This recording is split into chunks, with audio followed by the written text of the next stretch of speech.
Hello everyone, and thank you for watching my channel. If you like what I'm doing here, please consider subscribing, liking, and commenting. It would really help the channel out quite a bit. Thank you very much.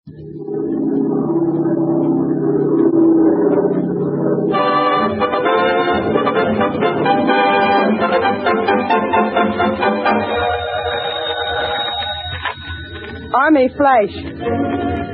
1. Multimotor. High. Scene. 15 Lucy 4. Overhead. Southeast.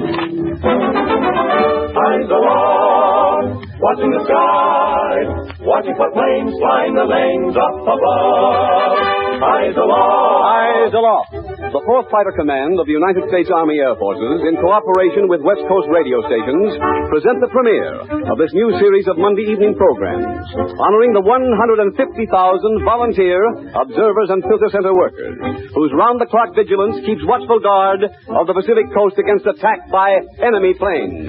Eyes aloft, night and day, we're helping protect the USA. During this program, and with the sanction of G2 Army Intelligence, we switch controls to an unknown address in San Francisco, where General W.E. Kepner, Chief of the 4th Fighter Command, and his staff officers will honor 8 outstanding civilian volunteers who have come from Washington, Oregon, and California for the ceremony. Also, the new 4th Fighter Command Allegiance Pledge will be given by Colonel John Gray to a mass listening audience of observers and filter center workers gathered around radio sets from the Puget Sound to the Mexican border. Now, may we present the well-known radio, motion picture, and newsreel commentator, Gain Whitman. Recently, Gain Whitman has participated in the making of 17 Army pictures at the Walt Disney Studios, entitled The Identification of Aircraft. We present Gain Whitman.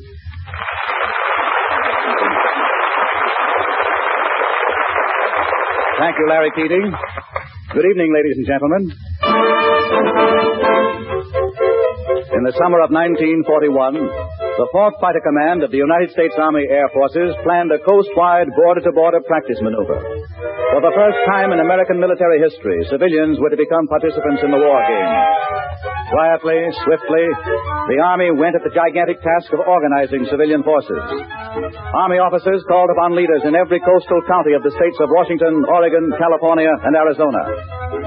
For example, in Merced County, in Northern California's bountiful San Joaquin Valley, an Army officer one morning paid an unannounced call upon Mr. Joe Gastel, owner of the local Ford agency in Merced. August 1941. Big pardon, are you Mr. Gastel? That's right. Captain Underwood's my name. I'm attached to the 4th Fighter Command. I'd like to talk with you. Chair? Thanks. What have I done to run amok with the Army, Captain? Well, Mr. Gastel, your name was furnished to me by the State Civilian Defense Office. My name was? Yes, the Civilian Defense Office has been working closely with the 4th Fighter Command in this state. Now, we want the help of men like you. Yeah. Well, sure, anything I can do. The Army needs my help? To organize a group of volunteer workers in your county.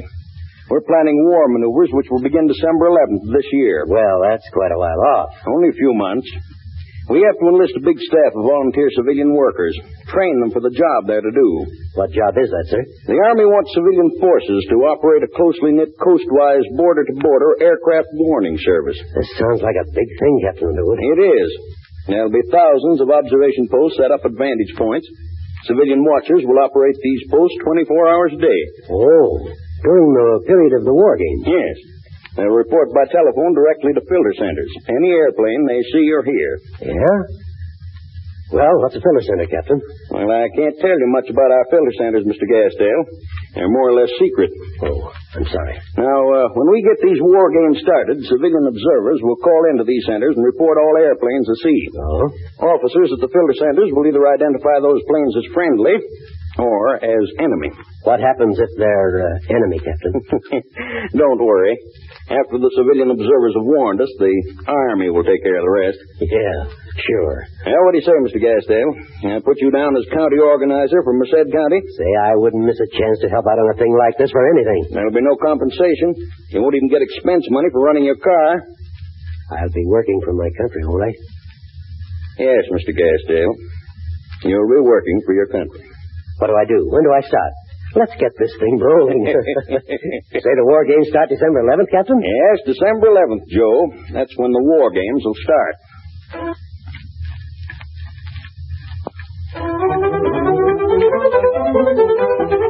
For 4.5 intense months, the 4th Fighter Command worked with local civic leaders.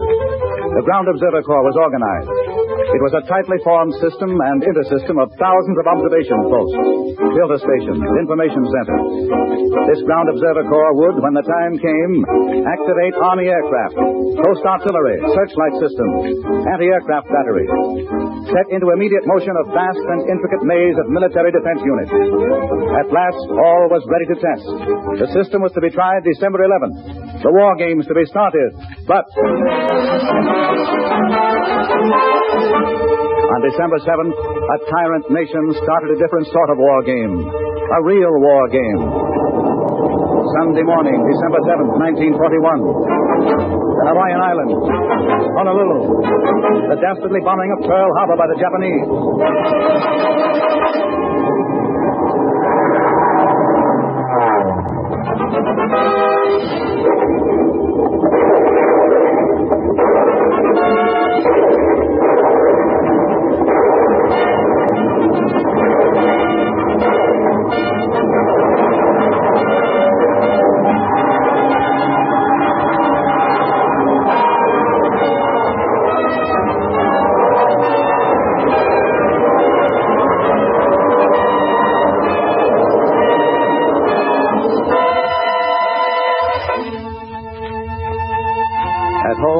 Sunny Sunday morning, here in a trusting, believing America, people went about their way as usual. Those who weren't at church perhaps were relaxing in front rooms at home. Sunday papers scattered about. Children reading funnies spread out on the floor. Wives in the kitchen contemplating the Sunday dinner menu. Such a Sunday morning it was in this typical Pacific Coast American home. Daddy, Bill won't let me have the part of the funny paper with Blondie. Oh, now, what's the matter with you, Bill? Give your sister the part with Blondie. Here. Henry, Yeah? what are you doing? Reading. You promised to clean the garage today. I said some Sunday, not this Sunday. Well, you just go put on some old clothes and get at it. Oh, now, Martha. And while you're out there, get the Christmas tree ornaments down off that top shelf. Why clean the garage? Everybody just gets it all messed up again. Well, I'm going to see what's on the radio for a minute. Yeah. Henry, why do you always stall? I just see what the radio has to say. Henry, if you don't turn that radio off and go clean that garage, I won't cook dinner. Hear that, Martha? Guy Lombardo. It's her favorite orchestra. You ought to get the symphony. I'm not very good at listening to symphony. Anyway, Sunday's a day for rest tonight. We interrupt this program for a news flash from Washington, D.C. One moment, please. Hey, what goes? At 7:36 a.m. Hawaiian time this morning, Japanese planes dropped bombs on the Pearl Harbor Naval Base in Honolulu. Many civilians, as well as Army and Navy personnel, are believed dead. Amount of destruction unknown. Good Lord. Keep tuned to this station for latest news developments. We return you to the program to which you were listening. Please, Henry, turn it off. Yeah. I've told you before, Martha. I never trusted those dirty Japs. But I just can't believe it. Oh, what's happened, Daddy? The Japs bombed Pearl Harbor. That'll mean war for us, won't it, Henry? Yeah. That'll mean war for us. Now, don't get jittery. We'll answer the phone. Yeah, well, it's probably just Jack Miller calling to see if I heard the news. Will Daddy have to go to war, Mother? I don't know. Not for a while. Don't you worry, Betty. Yeah? This is Henry Smith. Who? Oh, yes. Now? Me, huh? What is it, Henry? Oh, you bet. I'm glad to. Yes, I'll put on my coat and be right up. You bet. Goodbye. Where are you going, Henry? I don't want Daddy to go anywhere and leave us. Now, Martha, children, this is no time for a display of nerves. Yes, but where are you going? That was Phil Lockhart. He's chief observer of our post. Oh. He's calling observers to man the post. Say, it's 4 days ahead of December 11th. But the aircraft warning service is going right into operation anyway. This won't be the play war as you'd planned it. No, Martha, this is the real McCoy. We'll be watching for real enemy planes now. I got to get my leather jacket. It gets cold up on that hill. You don't know when you'll be back? I'll be there as long as they need me. Gosh, Martha. Just think. What? The honor I just got tossed to me. I'll be standing guard on the first doggone ship. Yes. Yeah. Gee, kid. You ought to be proud of your old dad now.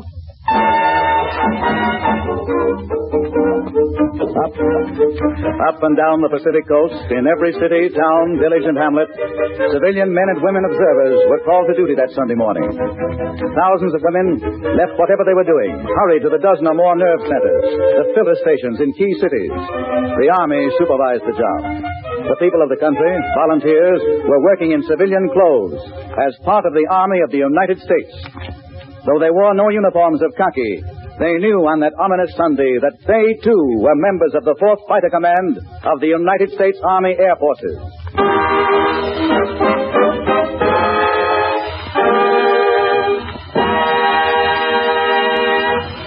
In this series of Eyes Aloft programs, we will dramatize the true life stories of those patient, valiant American men and women who, in many cases, at great personal sacrifice, have unselfishly stood the long, weary, uneventful day and night watches as observers, or have sat hour on end with telephones clamped to their heads, waiting for the approach of the enemy by air, ready to swing into action and instantly warn the rest of this nation.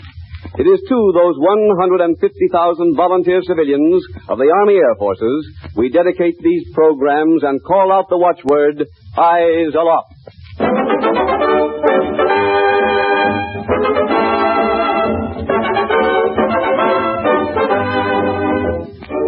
Tonight, now, we switch controls to an unknown address in San Francisco.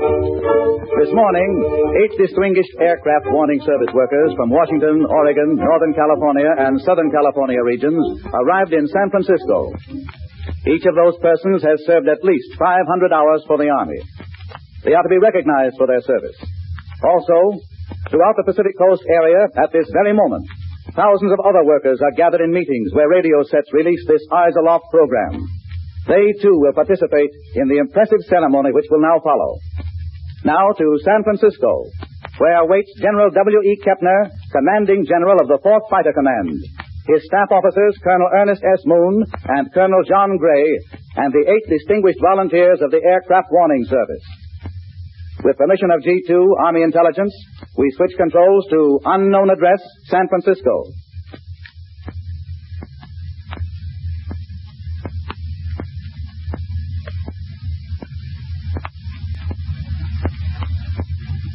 May I present General W.E. Kepner, Chief of the 4th Fighter Command. General Kepner. In 1775, an American patriot rode on horseback through a dismal night, giving warning of the approach of enemy troops from Boston. Today, with telephones instead of horses, 150,000 modern Paul Reveres stand the constant vigil to instantly warn our nation of the possible approach of another enemy. It is to these 150,000 volunteers of the Aircraft Warning Service that the Army pays tribute tonight. Standing before me are 8 distinguished representatives of our vast civilian Army. Tonight, they and others are to receive the coveted 500-hour service medal. Colonel Gray, will you please read the names of these 8 workers who are present at this ceremony tonight? Yes, sir. Mrs. Milford K. Kingsbury, Seattle, Washington. I am a supervisor at the Seattle Information Center. Mrs. Murray McCauley, Forks, Washington. I am a ground observer in Clallam County. Mrs. Mildred Feinberg, Portland, Oregon. I am a supervisor at the Portland Information Center. Mrs. Faye McKay, Coos Bay, Oregon. I am a ground observer in Coos County. Mrs. Alice Jean Jackson, San Francisco, California. I am a raid clerk at the San Francisco Information Center. Mr. Burton M. Doolittle, Carmel, California. I'm a ground observer in Monterey County. Mrs. Betsy Moore, Los Angeles, California. I am a teletype supervisor at the Los Angeles Information Center. Mr. Thomas Wilkes, Wildemar, California. I am a ground observer in Riverside County. Now, before Colonel Moon reads the citation, our announcer will give a few instructions to our listeners. These instructions are directed in particular to the hundreds of aircraft warning service meetings being held at this moment throughout the Pacific Coast area. Will the following persons rise to their feet? Observers and filter center workers who have served 500 hours or more. County directors, area supervisors, and chief observers who have served 6 months or more. You will also receive your medals at this time and accept the citation. All right, General Kepner. Colonel Moon, will you read the citation? Yes, General. For patience, stamina, diligence, for unselfish service to country, the 4th Fighter Command of the United States Army Air Forces awards to the worthy the 500-hour service medal. Now will every member of the Aircraft Warning Service, except those on duty wherever you are, at home or at one of the many meetings, please stand and repeat with us the Oath of Allegiance as given by Colonel Gray. The 4th Fighter Command Oath of Allegiance. I pledge allegiance to the United States of America. I pledge allegiance to the United States of America. To the 4th Fighter Command of the United States Army Air Forces. To the 4th Fighter Command of the United States Army Air Forces. And to the mission with which it is charged. And to the mission with which it is charged. The protection of the Pacific Coast and of the nation. The protection of the Pacific Coast and of the nation. From invasion by enemy aircraft. From invasion by enemy aircraft. This is General Kepner congratulating the 150,000 of you who are soldiers of the United States as surely as we who have the honor and the privilege of wearing the Army's uniform. We return the Eyes Aloft program to Hollywood.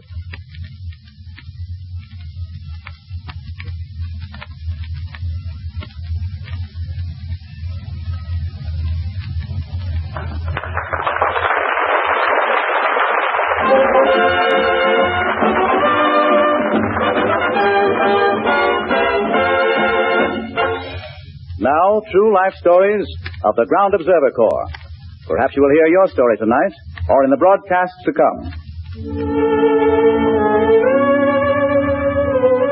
Southern Oregon, night. A post located in what was once the garage on the Elvin Cloak Ranch, just 5 miles out of Roseburg.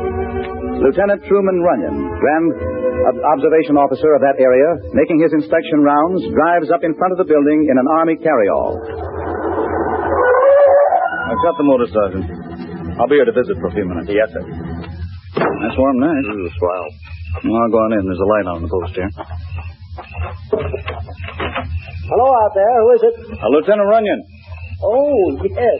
Come in, Lieutenant. Glad to see you. Hi, Mr. Cloak. Just right. Slipping up on us in the middle of the night like this, thought you'd catch the post without anybody on duty, didn't you? Say, I know there's always somebody on duty at this post. Swell night, isn't it? Fine night. Hey, how's haying? Hay's good, if we can ever get it cut. Oh, what's the trouble? Can't hire farm labor, Lieutenant. Everybody's gone to work in the shipyards or the defense factories or been drafted. Yeah. Any trouble manning the post these days, Mr. Cloak? Well, we had some trouble. Much? Well, we have a good post here. People have the spirit, but they got to get in their hay. Mm-hmm. Most folks are working pretty hard in the fields, helping their neighbors, too. What about the women? Well, they got their canning to do, kids to take care of, and some of the women are even helping in the hay fields. I guess you're trying to tell me a lot of your observers aren't showing up these days and nights, huh? Well, for a few days, some of us were having to stand quite a few extra shifts. A few days? Yes. But things are running smooth again now. Nearly everybody's back on their shifts, even if they are pretty tired. Well, what'd you do, Mr. Cloak? I'll let my wife tell you about that. Come on inside the post. Oh, is Mrs. Cloak around? Yes, right inside here. Working crossword puzzle. She's keeping watch for me this shift. Come on in. Lieutenant Runyon, Mother. Oh, dear. And he caught me working my puzzle. How are you, Mrs. Cloak? Fine, just fine. Say, there's that old gray bobtail cat still hanging around, huh? Look, Aunt. Mother, I was just telling Lieutenant how we kind of flipped our observer's problem here. Show him Wally's letter. I tacked it up over the desk, Elvin. Here, see? Oh, it's from your son, Lieutenant Wallace Cloak. Wally's with the Marines. Mother, you read in that one paragraph that counts? the part people talked about? Oh, now, Elvin. Yeah, I want to hear what convinced your post observers they ought to keep at this thing. Well, here, Lieutenant, this part. This is what Wallace wrote to us. He says, say, Mother and Dad, don't underestimate the importance of you aircraft watchers. That makes me a little sheepish. I wrote the boy telling him what we were doing. I guess I said it didn't amount to much. Do you want me to read this, Elvin? Pardon me, Mother. Go ahead. While he goes on, I imagine it takes a lot of patience to always be sitting there on the alert and just watching and listening. But tell the folks at home to keep it up. If you ground observers warn us when those Jap bandits are coming, we'll get our planes up in the air and do the rest. Leave it to us. Wish I was there to help with haying. Is Minnie the bobtail cat still hanging around the post? Well, this is all for now. Love, your son, Bobby. That's the part Mother showed around, Lieutenant. Yeah, I guess that would kind of convince folks that they're doing a necessary job. Since it came from a boy who'll be knocking the Japs out of the skies, if he's warned ahead of time by his home folks. Yeah.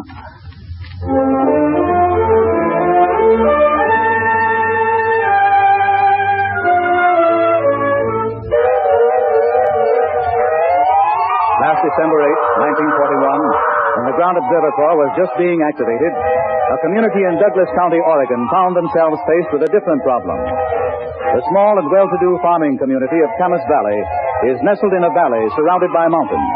Winter. At the time, Camas Valley was supposed to support two observation posts. One atop Dutchman Butte, the other up on Live Oak Mountain. 3 feet of snow and ice made it impossible for observers to negotiate the daily trips to the posts. So an observers' meeting was called by the post organizer, John Stanley.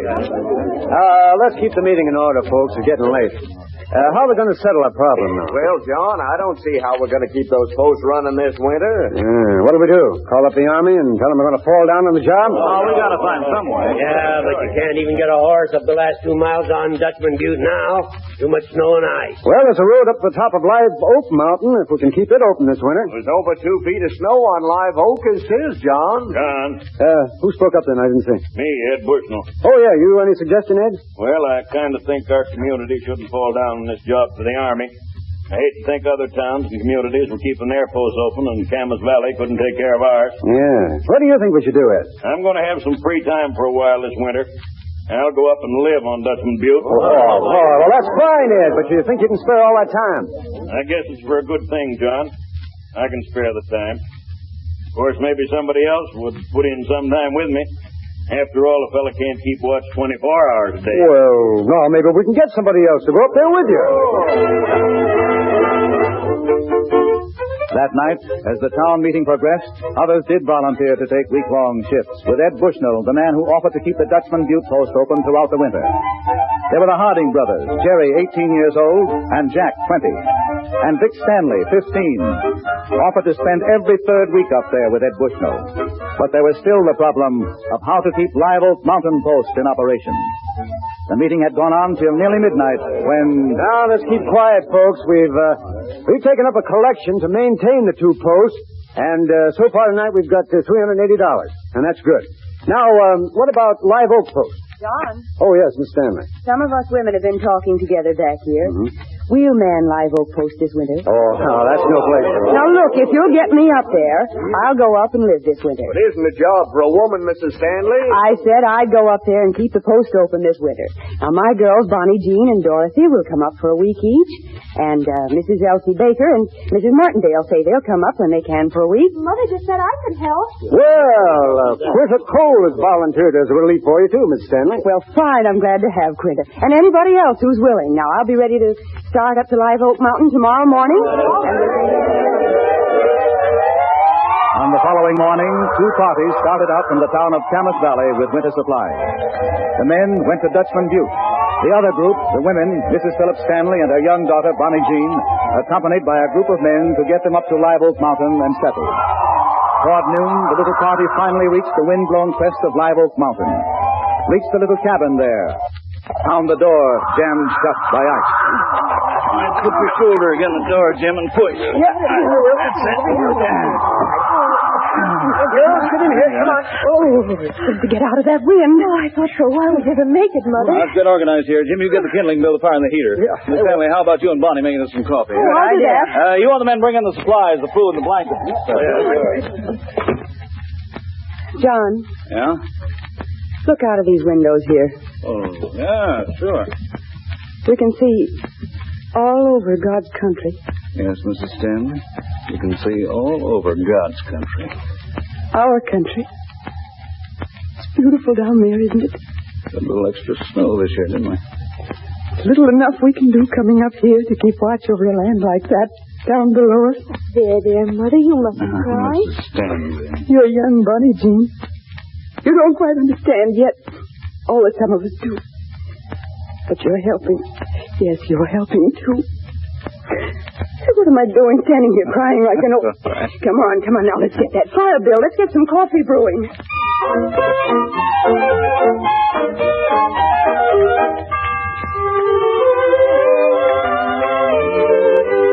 On Christmas Eve, Mrs. Philip Stanley had served 16 days on icy Live Oak Mountain.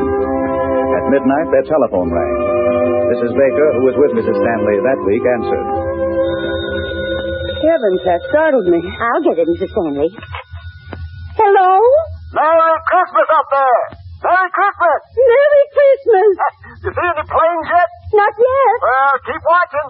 Down here, we're all thinking of you. Yes, we'll keep watching. Oh, Mrs. Baker, hold the phone down so both you and Mrs. Stanley can hear something. Well? Mrs. Stanley. Yes? Come up here, close. What? They want us supposed to hear something. Well, what is it they want? Hello, girls, way up there. Can you hear us? Yes. Well, some of the folks here in town, all of us who were observers till you took over, well, we've gathered here at the telephone office. We want to sing you a Merry Christmas. Now, just a second while we get started here. Oh, isn't that Merry Christmas?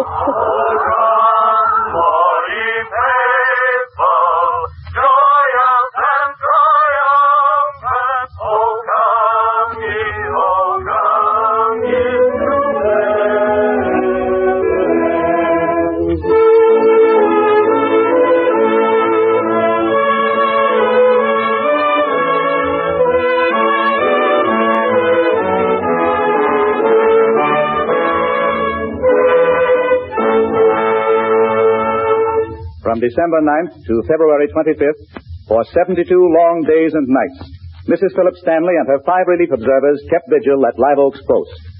And Ed Bushnell and his 3 observers kept Dutchman Butte Post going. When the trails were again negotiable to daily travel, other observers came to relieve them and carry on the vital work. And mind this, not once in those 72 days did those courageous people sight or report a single airplane. Discouraging? They say not. Useless? No.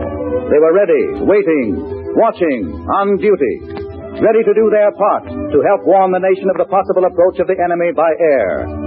They saw to it that the 2 Camas Valley posts carried on according to routine schedule.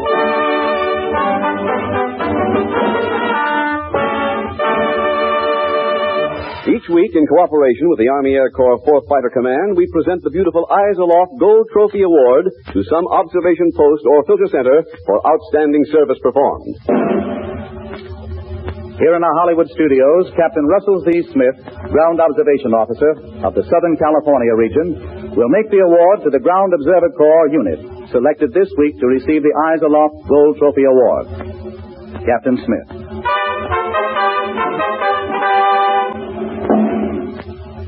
This week, we present the National Broadcasting Company's Eyes Aloft Gold Trophy Award to Camas Valley Post for solving a seemingly insurmountable community problem, for keeping that post in operation day and night as an integral unit of our national defense.